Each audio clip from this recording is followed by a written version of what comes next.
When did you realize first, like, you were a leader?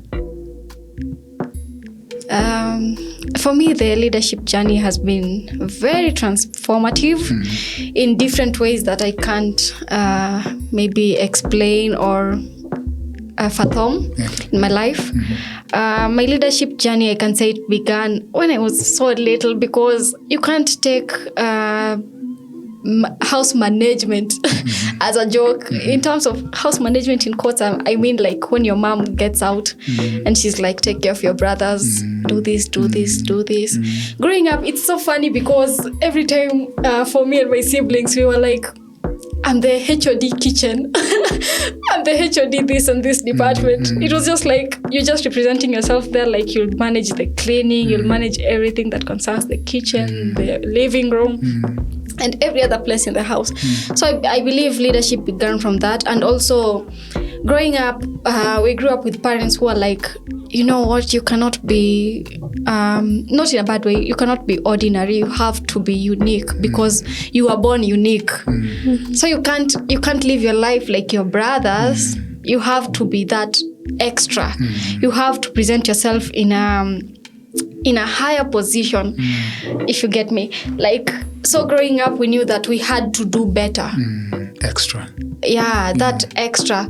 So in as much as our parents were not like, every time you need to do extra, once it was instilled in our brains, like, and in our minds, that you have to do something extraordinary from what people consider normal.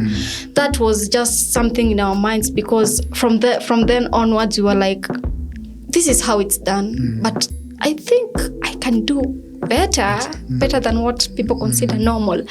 Yeah, so I believe that's what shaped our leadership journey, because from then onwards, we really looked into leadership academies.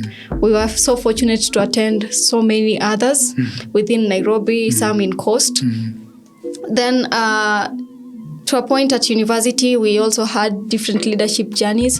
For McLean, she took the next gen leaders, which I commend her for, and I really commend the whole team of Forum Civ and everyone who brought that leadership academy. For her, she transitioned to policy, and she was really passionate about policy.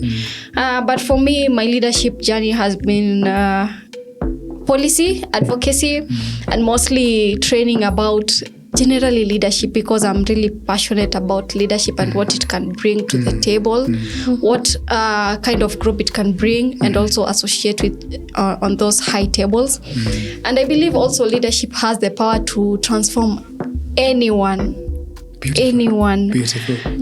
Despite your career, despite your financial status, because leadership is something that has shaped my life.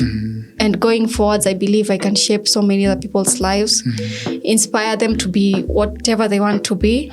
As I said earlier, being a nutritionist doesn't limit me to being just a nutritionist, because I believe in a nutrition body or a professional body that they have. There are some leaders who are nutritionists. So having come from a place where leadership was abused or leadership was not well done to the standards, I believe having classes or trainings on leadership every now and again can change someone's perspective on leadership, and also make someone embrace good leadership that promotes sustainability and also encourages growth. Beautiful. And McLean, because I believe it's all about policy now, even as time goes by, now that you say both of you are in nutrition, it gets to a point where it's no longer the practicality aspect, but now it's sitting down, curating strategies, and going ahead and seeing if they can be implemented or they cannot be implemented. To you, McLean, how has leadership journey been for you? For me, the leadership journey has been awesome. Actually, thank God, because it was just like the way you normally like connect dots backwards in your life, and then you see like, oh, It started from long time ago, and right now, from that moment till now, it seems as if like the stars have been aligning to provide more of mentorship in that sector, because maybe that's where I ought to be in this life.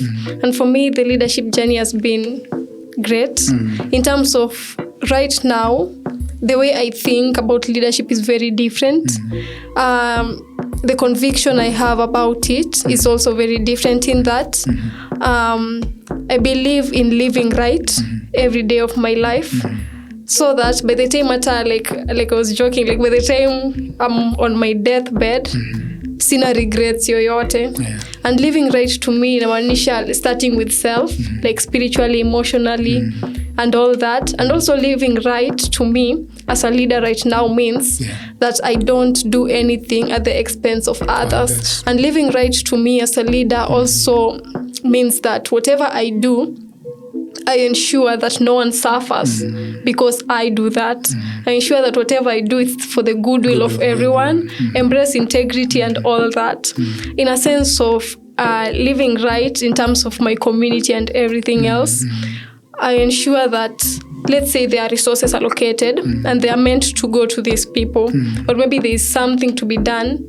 I don't go to that project, allocate the resources to myself, and then someone else sleeps hungry, someone dies because they lacked what you took from them.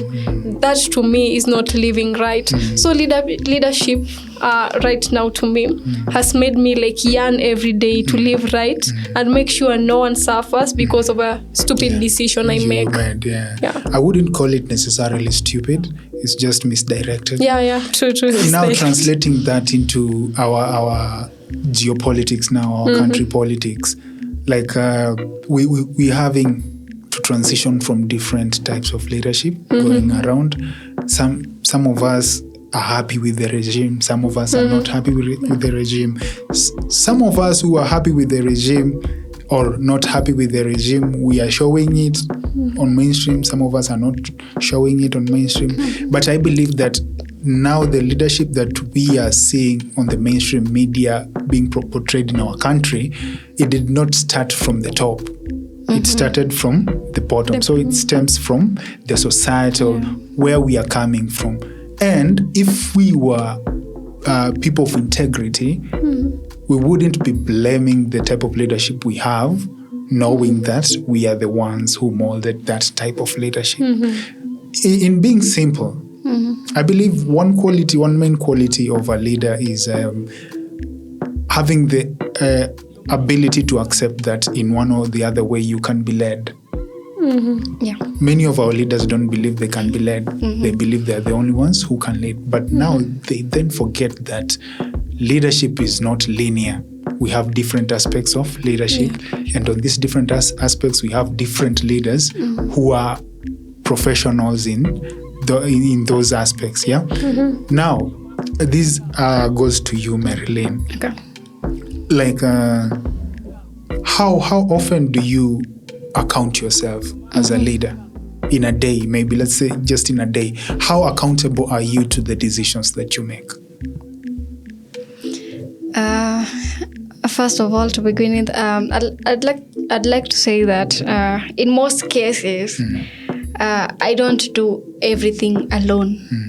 And when it comes to a certain project or anything that we have to do as a leader, sometimes you just allow yourself to say, I'm not perfect at this, but Timothy is. I'm not perfect at this, but Macklin can do it. And she can do it very, very well compared to what I can do. So I allow other people to lead me, and also just take a step back to allow them to do whatever they have to do. As a leader, you just allow them to also grow and nurture them, giving them the freedom and allowing them to do whatever they have to do so as to make something good out of themselves and out of the whole community. So on accountability, I believe as a leader, I usually take accountability of everything that I do and everything that I say. I mean 10. Okay. I can say 9 because sometimes when it comes to taking accountability as a leader, I mean sometimes it happens where you are in denial. Like, I'm not the one who did it. It's a mistake. No one wants to take accountability. As a leader, you're always thrown back. I'm like, I don't want to take accountability because they'll see me a lesser person than what they ought to see me. Yeah. So like on a scale of 1 to 10, I usually take accountability. Let's say 9. How comfortable were you with the decision to come here today? I mean, I was 100% comfortable. Right. Yeah. Right. That's a good indicator. And McLean, how often do you hold yourself accountable? Very often. Very often? It sounds strong, I don't know. Okay. But English either It's way. quite often. So long as mmelewa. Yeah, quite often. Yeah. And actually I appreciate because for me, Madeline and I, like we are fast. No, I just want to break this point kidogo. I just want everybody everybody for to stay on their themselves. own. Yeah. Okay. Yeah. For us, I'll come to myself. We are past the argument phase. Nowadays, we're just like, you did this, Take accountability. and I'm not happy about that. You did this, you did this. Ulikuwa unafikiria nini? Kaa nini? Vitu kaa hizo. So like, for that, kuifanya for us, imetusaidia pia when we come outside, whatever we make a wrong statement, whenever we make a wrong statement or maybe condemn someone wrongly, or whenever we just say something that's kind of rude to someone, we have that accountability in us. Yenye mtu atakuja kuambia like, McLean, kwa unafikiria nini like when you said this? Because the way it came out, it did not come out the way you had intended.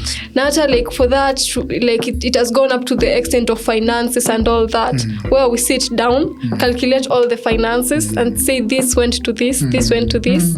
Next time we spend this on this. I love spreadsheets. I have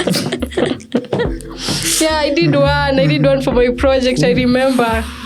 Okay. Pre-project and also post-project. Like, I also love that. Coming from a dad who is an accountant, like we were trained from early. Like there's no way you show a list about money. I want to give a shout out to your dad. There's no breakdown of how like it was used or done or like how it's supposed to be done. Like you need to have all that. So on purposes of accountability, I also have like a lot of people around me who like whenever I feel like I feel I am on the right side, but I'm not really sure because I feel like I did something wrong to this person. I just tell them and then I'm just like, what do you think about that?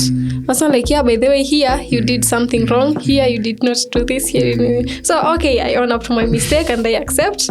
That was mine. And I also love the fact that for me, I don't take apologies, like apologizing as a weakness.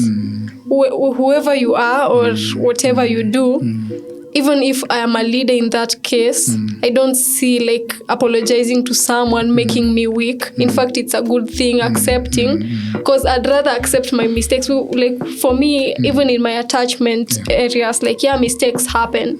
But sometimes like the people you work with, they say like, you're students, so take the blame. But I just like, no, whenever I make a mistake, the HR comes and asks like, who did this? You don't wait for someone else to speak on your behalf. You just say, excuse me, it's me, I did this, and I didn't know, like it was this and this, or I knew, but I thought this was the best thing to do.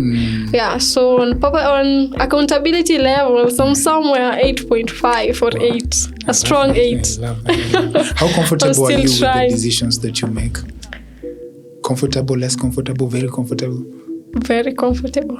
Wow. I'm working my way to extremely comfortable. Because before I make a decision, actually, I love like internalizing a lot of information and research. When you can pair research, I do it like I read a lot of things, then I can summarize it perfectly for you, like whatever that book has and everything.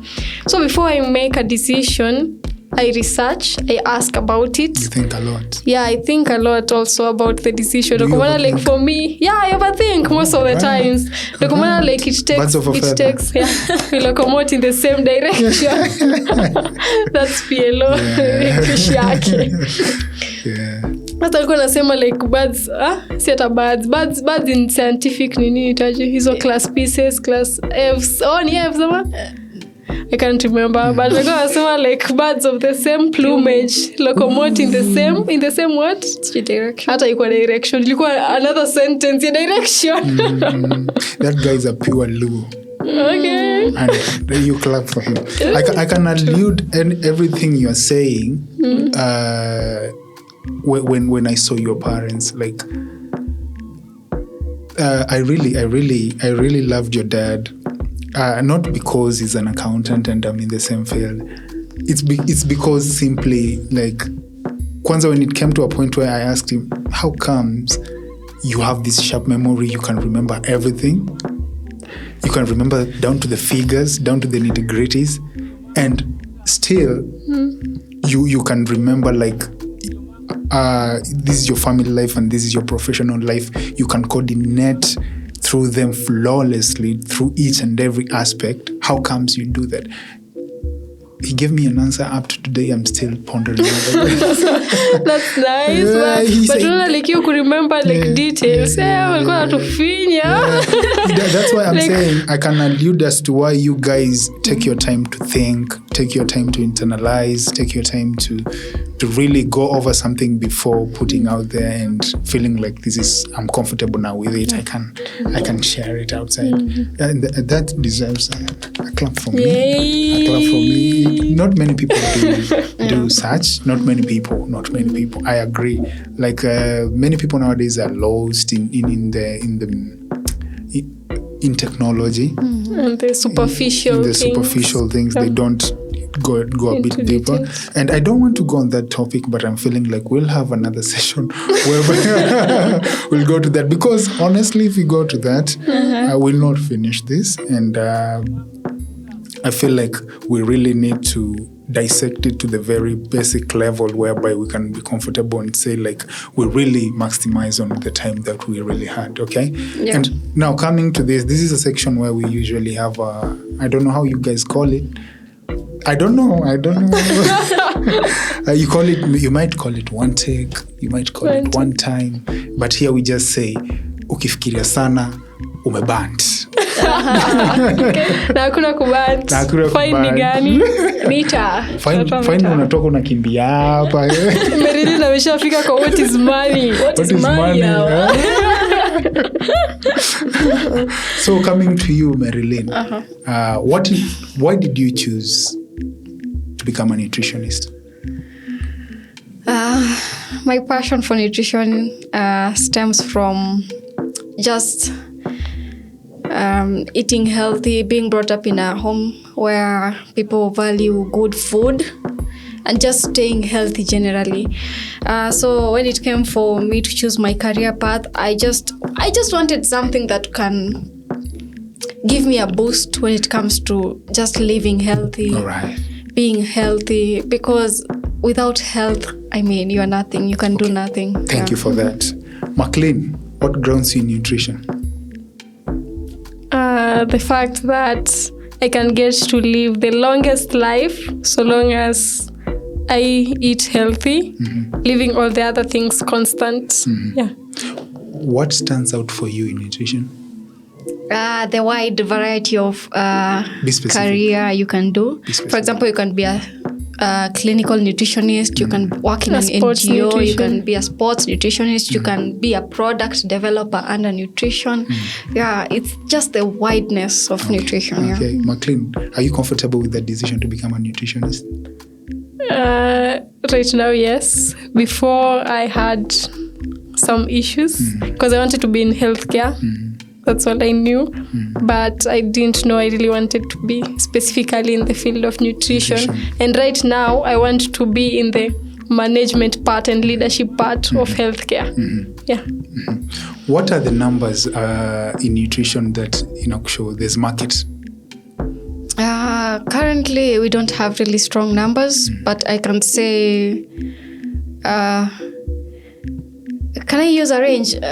Because I don't want to quote something that can land me in trouble. All right. Sasa tuko na opportunity. Yeah, there are so many opportunities globally for nutrition. In as much as Kenya has not come to the stage of embracing nutrition and giving opportunities to nutritionists, we have so many opportunities outside. Like, just to mention this, because there's I don't know if it's a nutritionist, but there's a lady who cooks for Aubameyang. I don't know the team he currently is in, but from that opportunity, I think she's a nutritionist, but from that opportunity we get that there's so many jobs outside here that can accommodate all nutritionists. It's only that we need to be open-minded. We need to factor everyone in, because if you factor in doctors and you don't factor in nutritionists, you don't factor in clinicians, psychologists, then it's a broken system. Yeah, definitely, absolutely. McLean, and to you, what's the most memorable moment you remember in campus? In campus, kwa TV. We did this competition. It was with Unilever in partnership with other organizations and also the University of Nairobi. So from January till June, we worked on developing a product. And on June, is it 24th? Yeah. Or 3rd, 24th, I think I'm confusing the one with the next gen. June 24th, sikujua niko kwa TV. I just found myself there. Then I was just calling my parents like, yeah. Another memorable moment was being acknowledged by the Chancellor, University of Nairobi, during our graduation. I was just like, Mommy, Daddy, and then I had my siblings, Gerald and Charles, there with me. I just like, musikie jina yangu, make sure umesikia. Nataka kusikia nduru kutoka huko nyuma. By the way, the Vice Chancellor of UN is a good friend of mine. We held there recently. It was on October 16th and 17th. We had an employability summit. But on 17th, we couldn't manage because Raila had passed. Yeah, true. So he's a good friend. We've held like 2. The other one was last year at Pioneer International University. So know people to know people. Yeah. What was your memorable moment in campus? In campus, I think my most memorable must have been the one with Unilever, seeing myself on TV. You guys. I mean, there's some other memorable, but I think that was the highlight. Then my most memorable. After that, it's just getting mentorship. I must just big up this lady. She's our professor, our mentor currently, Professor Catherine Kunyanga. She's been there with us. I didn't even meet her during my first year, second year. We met during third year during our project. Third year going to fourth year. So she's been really a great inspiration. Our mentor, a very good person in our lives. Big up to her. Yeah, and I think one reason kwa nini, like, we all mentioned that chance, like that opportunity where we saw ourselves on TV, it's because that opportunity came after a very low. Yeah. So in a way, it was just like, God is good. It's not even a high low. No, it was a low of the lowest. like if you go lower, we go to the gutter. Yeah, we go to the gutters. All right. It was after a low, and that moment, it was like really good. I think I'm really having a real-time live opportunity here talking to you guys. Like, the last time for me to meet with twins, it was I remember 2017, 2016, and we didn't engage further because they were quite younger.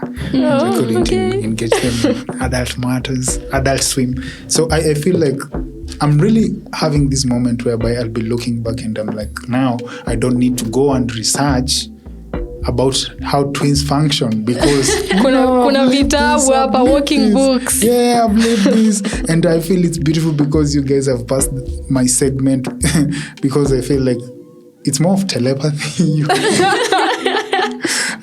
are quick with your answers and I believe we can allude that to very, very many things. What are you looking forward to in future? Your future starting now.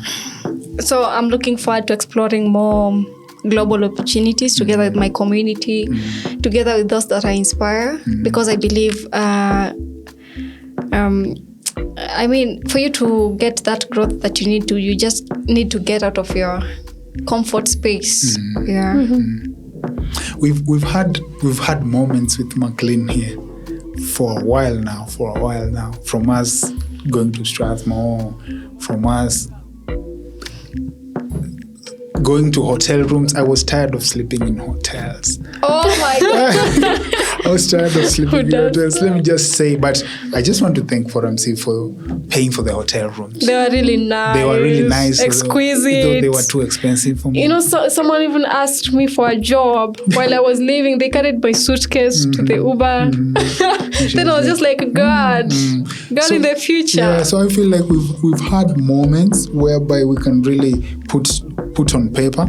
But one thing that I just want to get from you is like, where do you see your leadership journey taking you now that you're grounded in policy and nutrition? So where do you specifically see? Because we have to have our plans, even if God has the final say, but we have to have a structure. So I see myself also interacting at the global level. Opportunities at the global level. And mostly I see myself in a leadership or a management position in the future. And mostly I think I'd like to work with the World Health Organization one time in this life. How? I knew that. Yeah. But that's beautiful. But that's not the final, because at the end of the day, I think I'd like to just work for myself, through my own organization. Yeah, so all this niza kupita na kunipea like all the experiences that I'll need to drive my own impact through my own organization. Both of you love entrepreneurship? You just want to work for somebody? I mean, that stage will come in as much as we are just embracing it slowly by slowly right now. But at what position would you like to transition into self-employment? I'm not sure about that, but all right. When the time comes, you'll just see me. It will come, definitely. Ndapaswa radio. You work late. I think it's same. Because I can't say anything for now, because that's why people ask me, Kwani, what do you do? Because I don't want to commit. And then at that time, you find me doing something very different. Yeah. All I can tell you is that my curiosity will be sustained. You'll find me in very different fields. Yeah. I like that. But at the end of it all, the growth will be seen, like it will be something tangible. I love that, but at a certain point, I feel like even if I made a choice and I decided to tell you guys about my choice, if I don't follow it through, but at least I made it and took some steps toward actualizing it, just that small progress, it means I was committed to it, but it didn't suit me as much as I wanted it. I remember we were having a conversation as we were coming to the studio, like when you guys said like you had 1 year whereby there were no opportunities for both of you, and I told you like maybe the opportunities you are looking for, they are the ones that were not there, but there were other opportunities which you didn't focus on. Now there were the right opportunities at that moment, and also having that small time whereby there were no visible opportunities is just growth, internal growth for you guys, because you remember, even as much as you want the opportunities, you're still leaders and you still have to internally grow first, because we have that intrapersonal leadership and we have the interpersonal leadership. So you guys have to grow internally before you can impact others. As we are finishing, what's your takeaway? For me, I'd just say stay curious, be curious, because it goes a long way in as much as people don't see it. And also embrace leadership in your life, because leadership can take you far. Leadership and also volunteering. Volunteer to that community, build that community. Yeah. And I feel like I didn't introduce you properly, so you can just introduce yourself as we finish off. Because I feel like I didn't do justice to the introductions that I gave. I mean, I wear so many hats. I'm Marilyn Akinyi, a food nutritionist, a recent graduate of University of Nairobi. I'm I'm also a leader in my own capacity. I've also had a chance to work with so many NGOs, so many leadership and fellowship programs. Currently, I'm an alumni of Green Heart International and also an active volunteer of Green Heart. Thank you. McLean, as we are finishing, hizi jina zimenifanya nikajuma mdomo. McLean, Kwani unatoka huko hivyo? Yeah, so as we are finishing, what can you tell us as you introduce yourself also? For me, we only live once, so whatever you want to do, so long as it doesn't hurt anyone, go for it. I mean, you can be everything and anything you want. Stay curious, stay positive, spread positivity, spread love. Yeah. Introduce yourself, please. Because I don't want blames. Hakusema hii. Blames gani? Me hii ndio nanidi, me hivi, no, just introduce yourself. Hi, I am Oro McLean, and I am a recent graduate from the University of Nairobi. I also pursued food nutrition and dietetics. I'm also a product developer. I have a food product on the way. When ikitoka, I'll tell you guys. And yeah, on a natural basis, I'm always curious. I love internalizing big chunks of information. And I'm a twin. Oh, that's better. As for me, you guys know me. I don't think there's a need for me to introduce myself again. But for those who don't know me, I'm your host with the most. You can call me Timothy. I do creative consultancy and portfolio appraisal. And this episode was brought to you courtesy of CEP, the Creative Entertainment Practice, here at 154 James Gishuru Road, opposite Kalamata, and also in partnership with the IK Consultants and 51st Studio, Just a Pod. Thank you, Marilyn. Thank you, McLean, for honoring this visit. I hope you came here out of your own will and not because you're reciprocating to my earlier visit. Oh my God. I had to say it. Unachoma. Anyway, it's been nice talking to you guys, and I hope I'll see you in the future. Until then, stay curious, stay hydrated. Bye-bye. Stay blessed. Stay blessed.